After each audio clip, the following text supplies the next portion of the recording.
Quand j'avais 16 ans, dans mon lycée, il y avait le Wi-Fi. Le Wi-Fi n'était pas permis aux élèves, donc c'est seuls les prêtres et les enseignants qui pouvaient utiliser le Wi-Fi pour les recherches. J'ai fréquenté dans une école privée, une école des prêtres, et dans cette école, il n'y a que les prêtres et les enseignants qui sont autorisés à utiliser ce Wi-Fi. J'étais intéressé par tout ce qui est Internet, tout ce qui est recherche et tout ce qui est création de contenu depuis mon plus bas âge. J'avais une machine que maman m'avait achetée qui est exactement comme celle-ci. Cette machine m'avait permis de faire mes recherches et pendant les vacances, je partais pour me connecter à ce Wi-Fi.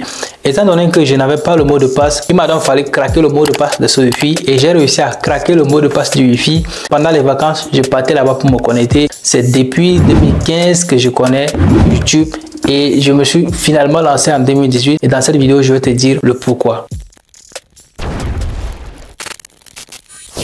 Bonjour à toi et bienvenue sur cette vidéo. Si c'est ta première fois de me découvrir, déjà je t'invite à rejoindre la chaîne YouTube des leaders du digital pour que toi aussi tu deviennes un créateur de contenu et commencer par gagner de l'argent et vivre de ta passion grâce à la création de contenu. Pour cela, je t'invite donc à faire deux actions. La première est tout simplement de t'abonner à cette chaîne YouTube et d'activer la cloche de notification pour ne pas rater les belles vidéos qui passent par ici. La deuxième action à faire, c'est de laisser un pouce bleu juste sur cette vidéo.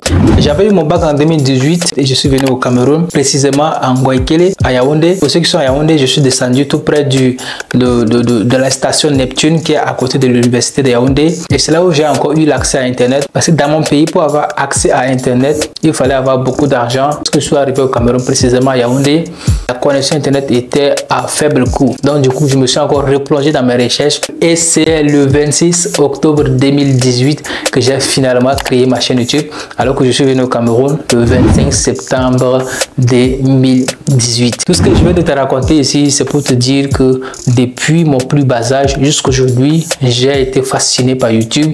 YouTube m'a fasciné. Faire mes recherches avec YouTube, c'était la chose la plus importante dans ma vie. Grâce à YouTube, j'ai pu créer un faux antivirus qui a finalement détruit mon ordinateur. C'est une chose que je n'oublierai jamais du tout.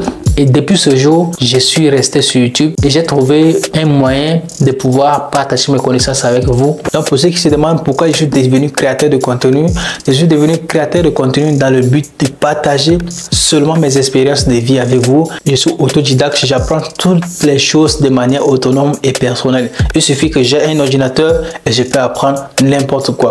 Beaucoup aujourd'hui se lancent dans la création de contenu juste par suivisme, pas par propre envie, poussé par certaines personnes grâce aux vidéos que ces gens font, et on se retrouve comme ça avec une masse de personnes qui saturent YouTube pour rien et qui courent derrière les formations, derrière ces gens qui se disent connaisseurs de code YouTube alors que ces derniers ne le sont pas du tout. YouTube est resté à moi depuis mon plus jeune âge. Moi je voulais juste partager mes connaissances avec les gens. Donc YouTube était à moi comme ça depuis et j'ai trouvé YouTube comme une plateforme de partage de vidéos fascinante. Et ça m'a permis aujourd'hui d'être un créateur de contenu à succès. Parce que moi, quand je dis je suis un créateur de contenu à succès, c'est pas les milliers d'euros que j'ai déjà gagné, mais surtout ce que j'arrive à transmettre à la personne qui me suit. C'est surtout cette énergie que je communique à la personne qui est ma réussite. Le véritable problème aujourd'hui, c'est que beaucoup de créateurs de contenu, beaucoup de personnes deviennent des créateurs de contenu par suivisme. Et quand je dis par suivisme, c'est lorsqu'ils voient le résultat d'une personne, lorsqu'ils voient l'évolution d'une personne, c'est en ce moment qu'ils se lancent dans la création de contenu pour également partager les mêmes choses que cette personne fait. Je connais des créateurs de contenu aujourd'hui qui sont des copieurs-colleurs sur leur chaîne YouTube. Et quand tu deviens créateur de contenu par suivisme, lorsque tu as vu une personne et que tu as commencé à copier le style de cette personne, tu as donc tendance à ressembler à la personne, tu veux donc avoir tendance à faire la même chose que cette personne et après tu te retrouves bloqué parce que tu n'as pas d'idée, tu n'as pas d'expérience ou que tu n'as pas vraiment cette motivation d'aller de l'avant.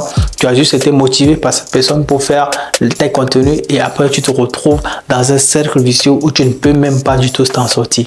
Alors d'où est venue ma passion pour les vidéos? Naturellement, je suis quelqu'un qui n'aime pas trop se filmer. Je ne sais pas trop kiff des photos. Si je pars dans un événement, que ce soit les fêtes, les anniversaires ou les grands événements, je n'aime pas du tout me filmer, ou du moins lorsque quelqu'un filme, lorsque quelqu'un filme, j'ai tendance à me cacher parce que voilà, pour moi, je ne veux pas du tout être filmé. Lorsque quelqu'un filme, moi je me cache pour ne pas apparaître dans la caméra de cette personne, dans la photo de cette personne. Depuis que j'ai découvert YouTube, j'ai déjà brisé cette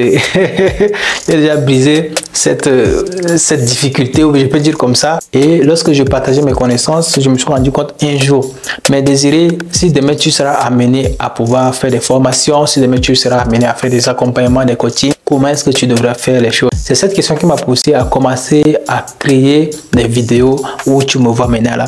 Donc, je peux te boxer. Hein. Ok, pas de blague. Ma passion pour les vidéos est venue du fait que je dois passer d'un gars imaginaire à un gars réel. Parce qu'au début, c'était juste des tutoriels. Donc, je pouvais filmer l'écran de mon téléphone et puis avoir une voix off. Mais c'est une chose que je trouve pas maintenant bon pour moi. Et la première chaîne YouTube que j'avais créée, il y a une seule vidéo là-dessus. Je te mettrai le lien de ma chaîne YouTube en bas dans la barre de description. Alors, comment construire sa passion? Si vous êtes fan de football, ça veut dire que le football, c'est votre passion. Si vous voulez devenir joueur, ça veut dire que le football devient votre passion. Si vous voulez devenir ingénieur en automobile, c'est votre passion. C'est une chose que vous rêvez faire. C'est une chose que vous avez juste envie de faire. Et j'aimerais te poser la question aujourd'hui. Une question que tu vas répondre dans l'espace commentaire. Quelle est ta passion? Qu'est-ce qui te passionne dans la vie? Qu'est-ce que tu aimerais faire, mais que tu te retrouves bloqué? Un créateur de contenu doit avoir une motivation à 200%. Donc déjà, une motivation, c'est ce qui va te permettre d'aller de l'avant. Peu importe les obstacles que tu vas rencontrer, tu seras toujours en train de mettre de l'énergie dans ce que tu fais. Parce que si tu sais déjà que ça a marché pour une autre personne, ça peut marcher pour toi. Mais tu n'es pas obligé de copier ce qu'une personne a copié pour typiquement ressembler à la personne. Un créateur de contenu doit avoir la curiosité et l'envie de faire de nouvelles choses. Et si tu es derrière cette vidéo, tu dois savoir que ce que je dis ici, c'est fait pour toi. C'est une chose que beaucoup ne vont pas te dire. Et moi, je suis habitué à cette routine de suivre des vidéos gratuitement sur Internet pour me former. Et c'est ça aussi qui m'a permis de passer de 0 à 10 000 abonnés sans formation. J'ai déjà fait une vidéo sur ce sujet, je t'invite à aller la voir. Un créateur de contenu doit surtout avoir le goût de la réussite. Si tu n'as pas le goût de la réussite et de la persévérance, je te garantis que tu ne vas pas réussir. Pourquoi je te dis que tu ne vas pas réussir? Tu ne pourras pas persévérer, tu n'auras pas la motivation et surtout, tu vas te retrouver bloqué. Si tu te lances dans la création de contenu, tu te dois d'être persévérant parce que dans la création de contenu, il y a aussi des obstacles que tu vas rencontrer. Tu vas publier une vidéo, ça va pas prendre. Tu vas publier une vidéo burn-out, là tu te retrouveras en train de te poser de 1000 questions. Pourquoi ça ne marche pas? Pourquoi c'est à moi que ça arrive? Alors que voilà, il y a d'autres personnes qui se font des millions de vues, des milliers de vues. Donc dis-toi que il faut avoir la persévérance. J'ai créé un groupe WhatsApp dans lequel je partage mes vidéos. Je partage des sujets que je ne partage pas sur ma chaîne YouTube, sur ma page Facebook. Je partage aussi des actualités business, des business dans lesquels j'évolue. Le lien pour rejoindre la communauté sur WhatsApp est dans la barre de description de cette vidéo. Allez-y, prenez le lien qui est dans la barre de description, rejoignez le groupe. Et bientôt, je vais commencer aussi à partager les livres que je lis chaque mois pour me former, pour mon développement personnel. Ceci étant dit, on se retrouve dans la prochaine pour de belles vidéos. Allez, ciao!